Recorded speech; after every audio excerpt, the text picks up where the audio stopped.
Selamat malam. Baru-baru ini saya dengar dan saya tonton di sosmed mengenai TKA.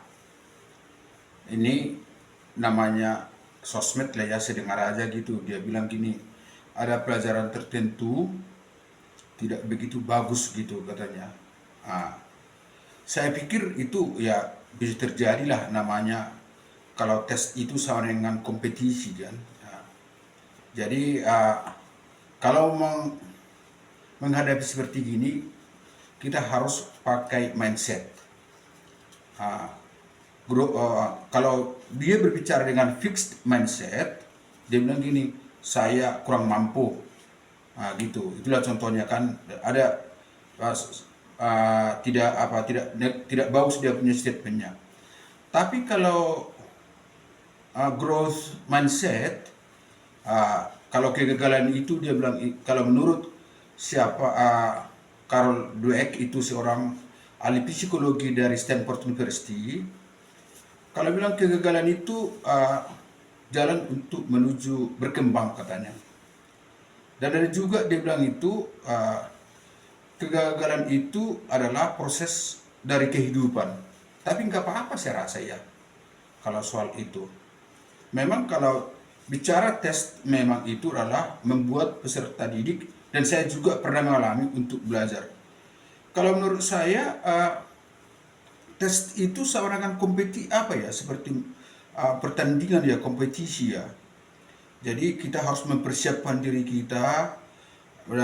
Contohnya kalau main bola itu, dia kalau dia mau bertanding, contohnya Piala Dunia, biasanya mereka itu sudah membuat lawan tandingnya ini biasanya itu kayak bukan kompetisi, friendly match-nya gitu.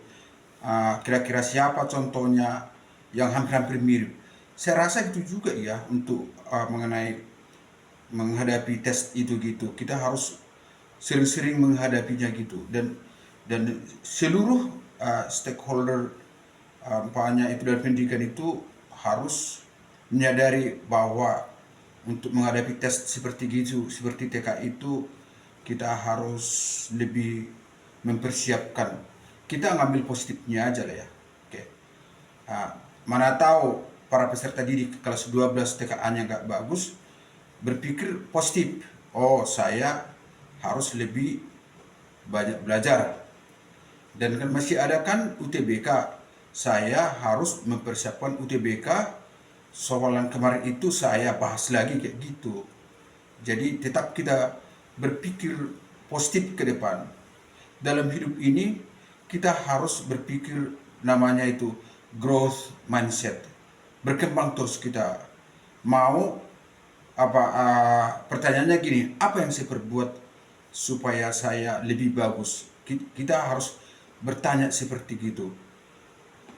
Dengan seperti itu kita akan berkembang, dan kita merasa hidup itu adalah nikmat bagi kita, karena kita hidup berkembang dengan menggunakan kita seluruh kita punya potensi. Oke, kalau menurutnya si Stephen Covey, dia bilang seperti gitu, kita selalu mencari solusi. Kalau menghadapi nanti tes UTBK, kita harus kita harus mencari solusi. Bagaimana untuk mencari solusi ini, mengatasi seperti ini. Jadi kita lebih mandiri, lebih berbuat banyak kita supaya mengatasi apa yang mau terjadi akan datang. Oke, semoga dengan saya punya sharing saya ini, kita akan mau berkembang terus dengan mengadopsi growth mindset. Sukses selalu untuk kita semua. Terima kasih.